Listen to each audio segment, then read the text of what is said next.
presented by मां कल्याणी films Kewatgama.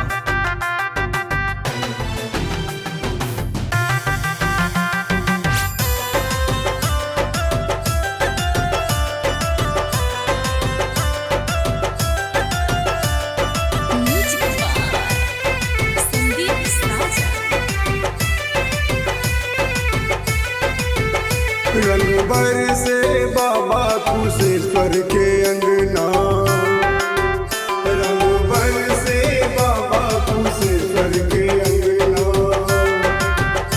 रंग बरसे हो रंग बरसे हो रंग बरसे हो रंग बरसे हो रंग बरसे बाबा कुशेश्वर के अंगना।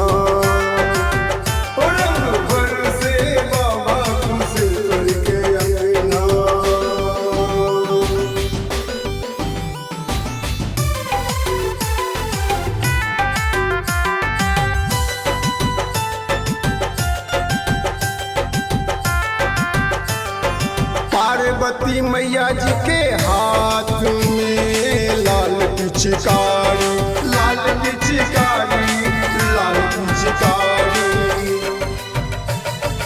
पार्वती मैया जी के हाथ में लाल पिचकारी, लाल पिचकारी, लाल पिचकारी। गणेश जी के हाथ अबीर झोली, गणेश जी के हाथ अबीर झोली।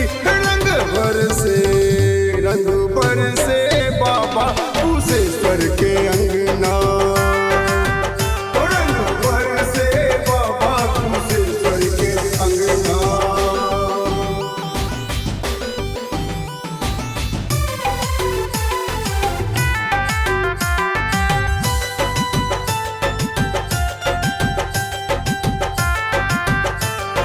शंकर जी के हाथ में हरा पिचकारी, हरा पिचकारी, हरा पिचकारी। शंकर जी के हाथ में हरा पिचकारी, हरा पिचकारी, हरा पिचकारी। कार्तिक जी के हाथ अबीर झोली, कार्तिक जी के हाथ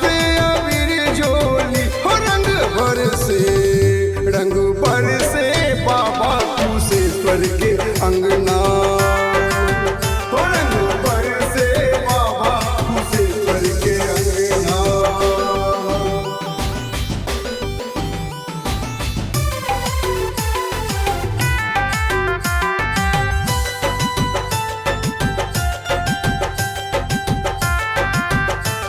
हनुमान जी आए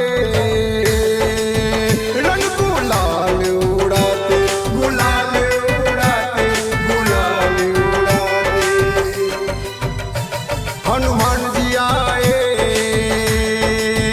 रंग गुलाल उड़ाते, गुलाल उड़ाते, गुलाल उड़ाते। राम जी के चरणों में शीश झुकाते, राम जी के चरणों में शीश झुकाते। रंग बरसे बाबा कुशेश्वर के अंगना, रंग बरसे बाबा कुशेश्वर के अंगना।